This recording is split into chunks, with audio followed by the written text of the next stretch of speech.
Selamat datang di channel Alur Donghua.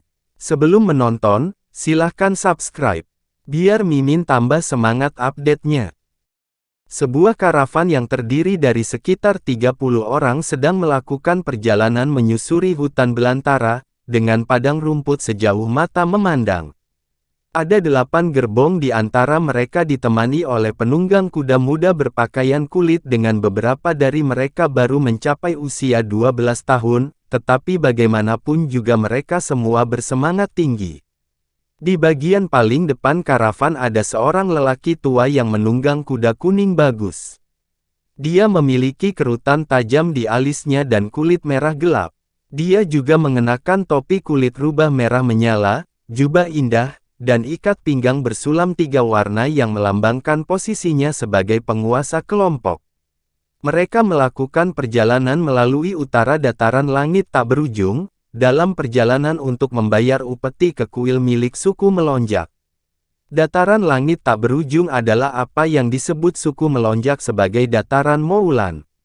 Ini karena kepercayaan suku Melonjak bahwa dewa pelindung mereka, binatang langit tak berujung, telah melindungi mereka dari generasi ke generasi. Awalnya, suku Melonjak menempati bagian selatan dataran langit tak berujung, tetapi sejak kemenangan mereka dalam perang melawan Moulan 30 tahun yang lalu, mereka menduduki seluruh dataran, dan kekuatan mereka melonjak secara besar-besaran, dan tidak tertandingi. Mengingat besarnya suku Melonjak, terdiri dari divisi suku kecil yang tak terhitung jumlahnya. Suku yang lebih kecil terdiri dari 100.000 orang dengan suku terbesar mencapai sekitar 100 juta orang. Karena ada banyak pria yang memenangkan jasa dalam perang terakhir, banyak suku baru muncul. Tuan pendamping bernama Yinglu. Dia adalah pemimpin suku kecil yang telah memisahkan diri dari suku yang lebih besar. Meskipun dianggap sebagai suku, mereka hanya sekitar 80.000 orang. Ketika dia masih muda, dia adalah seorang pejuang yang tangguh, dan mengalahkan beberapa suku Moulan kecil dalam perang. Menangkap banyak bangsawan, dan mendapatkan pangkatnya saat ini. Namun, dia tidak dapat menahan kerusakan waktu. Dengan tambahan kerja keras yang dia lakukan selama bertahun-tahun, dia sekarang tampak tua meski baru berusia 50 tahun. Yinglu melihat ke matahari yang terik di langit, menyadari bahwa sudah tengah hari sebelum berbalik untuk melihat pemuda di belakangnya. Dia menghela nafas. Terlepas dari seberapa kecil suatu suku, mereka harus secara teratur memberikan penghormatan kepada dewa, jika mereka menemukan malapetaka atau binatang iblis. Namun, suku kecil yang baru dibentuk seperti milik mereka tidak dapat memanggil dewa. Bahkan dewa tingkat terendah tidak mau mengawasi suku sekecil mereka. Lagi pula, lebih baik seorang immortal bergabung dengan suku-suku yang lebih makmur, memberi mereka lebih banyak sumber daya untuk memajukan kultivasi mereka. Namun, ada beberapa suku kecil yang memiliki dewa tingkat rendah, tetapi dewa ini berasal dari suku ini atau bakat mereka terlalu buruk untuk bergabung dengan suku yang lebih besar. Adapun suku Bangau Kelabu Yinglu, mereka tidak memiliki kesempatan untuk mengasuh dewa untuk sukunya. Setiap kali sesuatu terjadi selama bertahun-tahun, mereka hanya bisa menyewa dewa dari suku tetangga dengan biaya besar untuk membantu mereka. Harga mereka sangat tinggi dan hanya akan membantu beberapa kali, dengan mengorbankan pendapatan suku selama setengah tahun. Karena suku itu pada awalnya tidak kaya, biaya ini telah menempatkan mereka dalam situasi yang sulit. Untungnya, 20 tahun telah berlalu dan hari pelepasan roh akhirnya datang untuk suku mereka lagi. Yinglu menangani ini dengan hati-hati dan tidak membiarkan kesempatan ini melewatinya. Dia segera memimpin beberapa murid suku ke kuil suku Melonjak terdekat. Kuil langit tak berujung awalnya didirikan untuk menghormati dewa pelindung mereka, tetapi setelah bertahun-tahun pembangunan, telah menjadi tanah suci bagi orang-orang dari suku Melonjak, di mana dewa kelas rendah diasuh oleh suku Melonjak. Setiap kuil dikelola oleh beberapa dewa tingkat tinggi, yang bertanggung jawab untuk memberikan metode dasar kultivasi. Setelah itu selesai, pembudidaya dengan bakat rendah dikirim kembali ke suku mereka untuk menerima dukungan mereka di sana. Adapun kultivator bakat tinggi, mereka diterima sebagai murid oleh abadi kelas tinggi dan secara pribadi diasuh. Tetapi sebelum seseorang dapat menerima instruksi pribadi dari dewa tingkat tinggi, mereka harus melalui ritus pelepasan roh.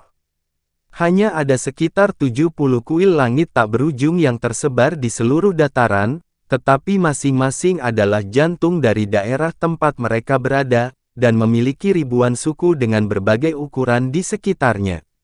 Karena hanya ada satu kuil di wilayah tersebut, sekte terbesar tinggal paling dekat dengannya, dan sebagai sekte kecil, suku Bangau Kelabu tinggal di daerah yang lebih jauh. Perjalanan mereka ke kuil akan memakan waktu setidaknya 3 bulan, mereka hanya bisa berangkat 4 bulan sebelumnya. Pada hari pelepasan roh sebelumnya, dia telah membentuk sukunya, tetapi dia tidak dapat mengumpulkan cukup banyak upeti untuk kuil sehingga dia hanya bisa melihat kesempatan berlalu begitu saja. Yinglu tidak mau membiarkan kesempatan ini untuk sukunya lagi. Dia bahkan mengurangi jatah suku dan memotong biaya lain demi hari ini, sehingga mereka bisa mendapatkan immortal untuk sukunya. Namun, mereka harus membawa upeti melalui hamparan padang rumput yang luas, tugas yang sangat berbahaya bagi manusia seperti mereka. Bagaimanapun, upeti terdiri dari bahan-bahan yang berguna untuk dewa dan bahkan lebih berharga untuk manusia. Jika mereka tidak hati-hati, mereka bisa dirampok, bahkan oleh dewa. Ini adalah kejadian umum setiap kali mendekati hari pelepasan roh.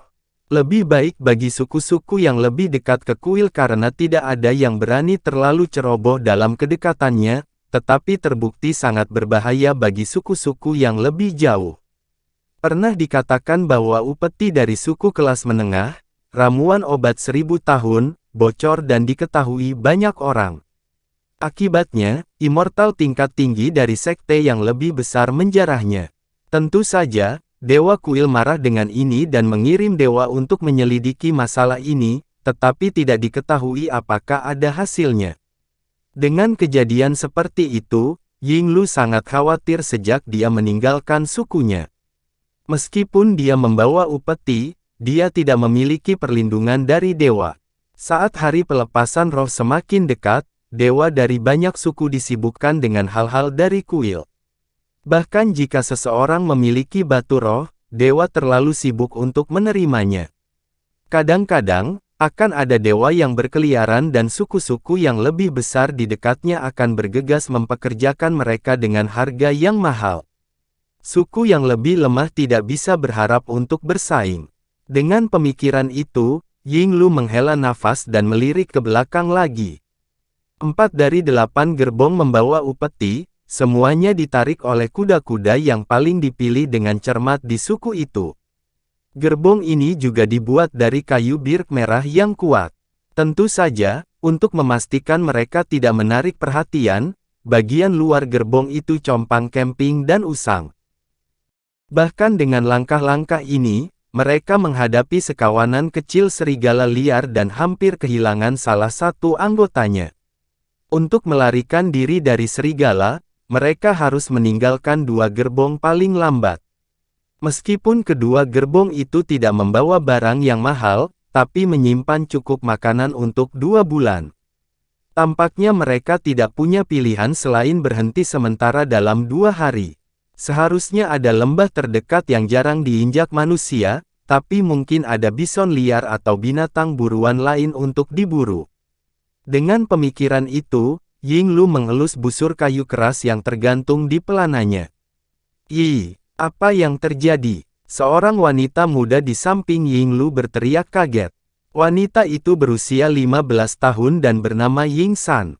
Dia adalah kerabat Yinglu dan merupakan salah satu dari sedikit orang di suku yang memiliki akar roh.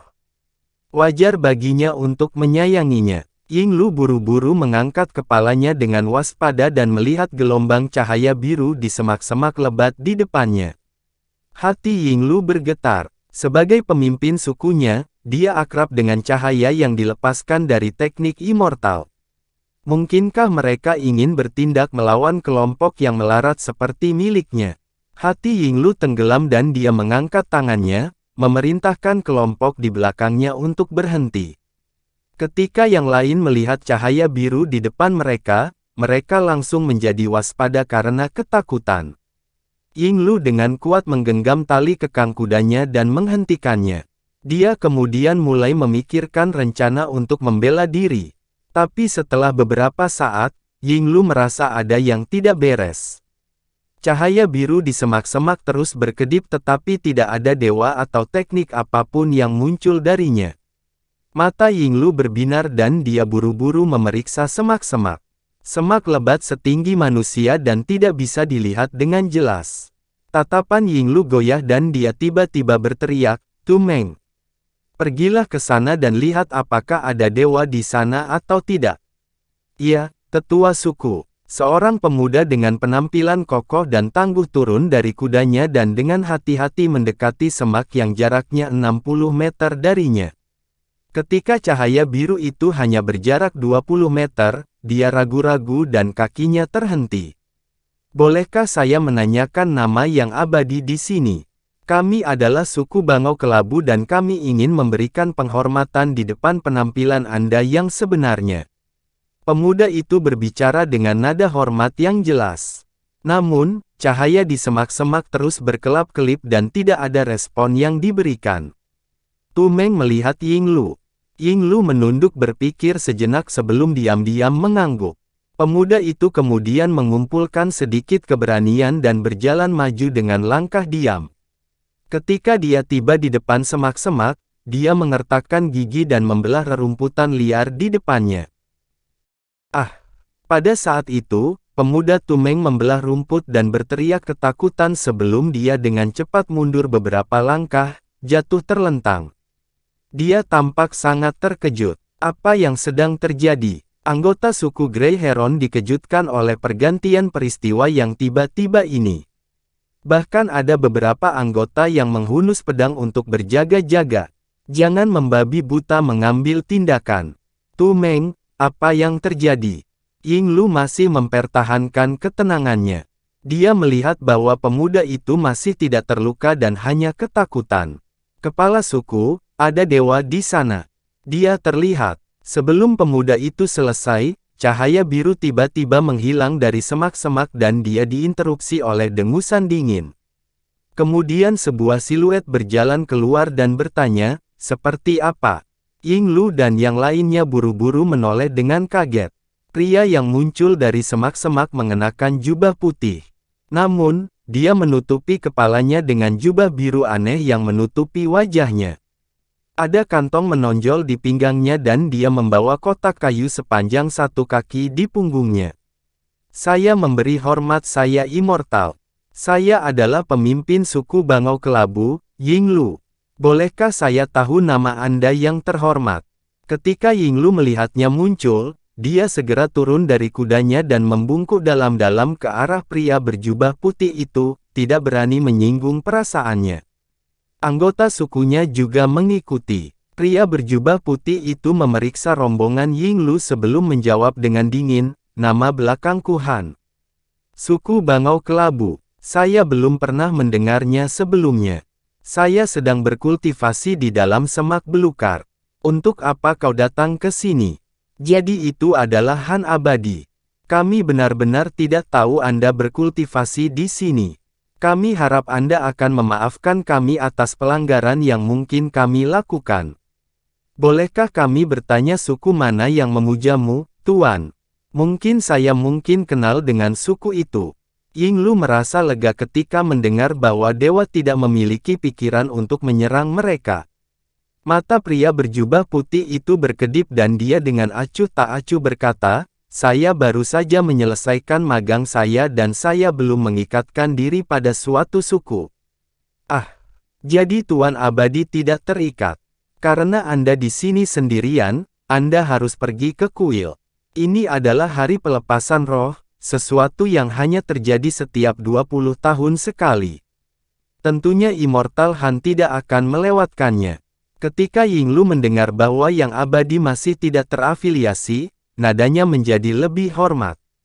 Itu benar, jawab pria berjubah putih itu. Dia kemudian melihat ke gerbong di belakangnya dan dengan rasa ingin tahu bertanya, apakah Anda menuju ke kuil untuk memberikan upeti? Saya tidak melihat dewa mengikuti Anda. Suku Bangau Kelabu kami berukuran kecil. Kami belum memiliki immortal di barisan kami. Karena itu, Yinglu dengan hormat menjelaskan situasinya. Dia segera memutuskan bahwa kata-kata dewa itu benar. Kenapa lagi dia bertindak begitu ingin tahu? Dengan itu di benaknya, Yinglu tiba-tiba merasakan beberapa pemikiran yang tersisa di pikirannya. Karena kamu menemukanku secara tidak sengaja, aku akan melupakan masalah ini, pergilah. Setelah ragu sejenak, pria berjubah putih itu melambaikan tangannya ke arah mereka, mengisyaratkan untuk pergi. Yinglu awalnya takut pada pria berjubah putih ini, tetapi sekarang dia memutuskan untuk membuatnya tinggal. Setelah menarik napas dalam-dalam, dia tiba-tiba tersenyum dan berkata, Tuan Abadi, karena Anda juga ingin mengunjungi kuil, apakah Anda tertarik untuk disewa suku Bangau Kelabu? Jika Anda menemani kami ke kuil, kami bersedia memberikan 20 batu roh kepada Anda. Menyewa saya, pria berjubah putih itu tampak terkejut. Itu benar, jawab Yinglu dengan ekspresi jujur, karena Tuan Immortal tetap pergi ke kuil, dia sebaiknya ikut dengan kita. Tanpa dewa yang menjaga kita, saya khawatir kita tidak akan bisa mencapai kuil dengan aman. Lagi pula, ada terlalu banyak bahaya di jalan. Akan terlalu lambat untuk bepergian dengan kalian para manusia. Dan 20 batu roh adalah, pria berjubah putih itu tampak ragu-ragu. Yinglu tersenyum pahit dan berkata, selama Tuan Immortal setuju, saya bersedia memberikan 25 batu roh. Saya akan jujur, suku Grey Heron kami tidak besar. Ini adalah batas yang dapat kami tawarkan kepada Anda.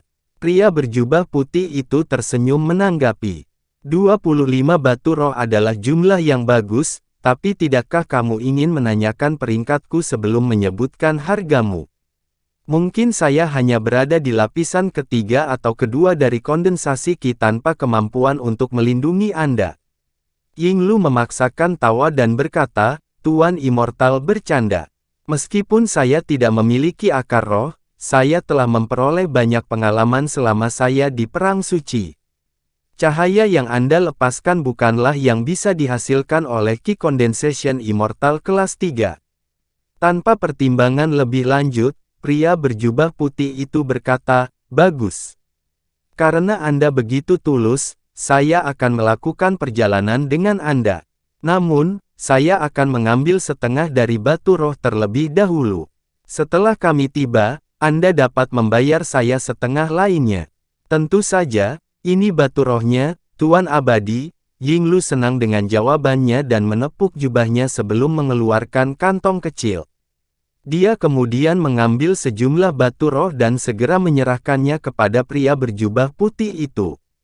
Setelah pria berjubah putih mengambil batu roh, mereka menghilang dalam sekejap. Ini menyebabkan beberapa pemuda berteriak kaget. Apa, kamu belum pernah melihat kantong penyimpanan sebelumnya?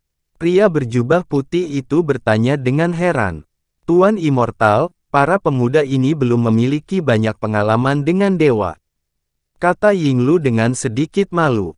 Jadi seperti itu. Pria berjubah putih itu mengangguk mengerti dan kemudian melirik ke gerbong dengan ragu-ragu. Karena Yinglu memiliki banyak urusan dengan dewa di masa lalu, dia segera berteriak, cepat siapkan kereta terbaik untuk Dewa Han dan biarkan dia bermeditasi. Ketika para pemuda mendengar pemimpin mereka terbangun dari kebingungan mereka dan membongkar salah satu gerbong dan meletakkan kargo ke gerbong lainnya. Setelah gerbong benar-benar diturunkan, pria berjubah putih itu menghadap Yinglu dan berkata, terima kasih atas pertimbangan Anda. Saya akan beristirahat di kereta. Panggil saja aku jika terjadi sesuatu. Dan karena saya sudah berpuasa, tidak perlu mengganggu saya selama masa damai. Tentu saja, aku akan mengingatnya. Yinglu membungkuk dan tersenyum lebar. Pria berjubah putih itu mengangguk dan segera mendekati kereta dengan langkahnya, tetapi setelah mengambil beberapa langkah, dia tiba-tiba menoleh ke pemuda Tumeng dan dengan dingin berkata, "Apakah kamu melihat wajahku? Saya tidak ingin rumor menyebar, jadi sebaiknya Anda menyimpannya sendiri." Pria berjubah putih itu tidak mengucapkan sepatah kata pun dan kemudian naik ke gerbong, menutup tirai dan menghalangi segala sesuatu dari pandangan. Wajah Tumeng menjadi pucat pasi. Meski pria berpakaian putih itu sudah memasuki gerbong, pemuda itu masih berulang kali menggelengkan kepalanya. Yinglu berteriak dengan keras, "Karena kita telah mendapatkan immortal, kita dapat melakukan perjalanan dengan mudah." Semuanya berangkat. Dia kemudian menoleh ke wanita muda di sisinya dan berkata, "Ying-san, ikuti kereta dewa. Jika dia memiliki perintah untuk Anda, ikuti mereka. Layani dia dengan baik." Ketika wanita muda itu mendengar ini, dia dengan senang hati setuju, mengetahui apa yang dia maksud. Saat para pemuda lainnya mengemudikan kereta ke depan, mereka saling berbisik dengan semangat. Meskipun ada dewa yang menangani urusan atas nama suku, mereka segera pergi setelah selesai. Mereka tidak memiliki kesempatan untuk melihat atau berbicara dengan immortal. Mereka secara alami penasaran. Tersembunyi di dalam gerbong tertutup, pria berjubah putih itu duduk bersila tanpa bergerak. "Han muda, sepertinya teknik yang kamu gunakan pada anggota Soaring Tribes itu membuatnya sedikit takut. Mungkin dia akan mengalami mimpi buruk tentang ini di masa depan." "Hehe," suara tua yang dipenuhi dengan schadenfreude berbicara dari belakang pikiran pria berjubah putih itu. Pria berjubah putih itu mengabaikan pernyataannya dan bertanya, "Apakah teknik Pestilence Demon's Soul Lock benar-benar efektif, senior? Saya tidak ingin menjadi monster yang hanya mengetahui pembantaian sebelum saya menemukan metode untuk menghilangkan ki yang mengerikan ini." "Tenang," suara tua itu berkata, "meskipun teknik rahasia ini saya temukan untuk menghilangkan serangan balik dari teknik pengembangan hebat, itu sama berguna untuk menahan ki yang mengerikan.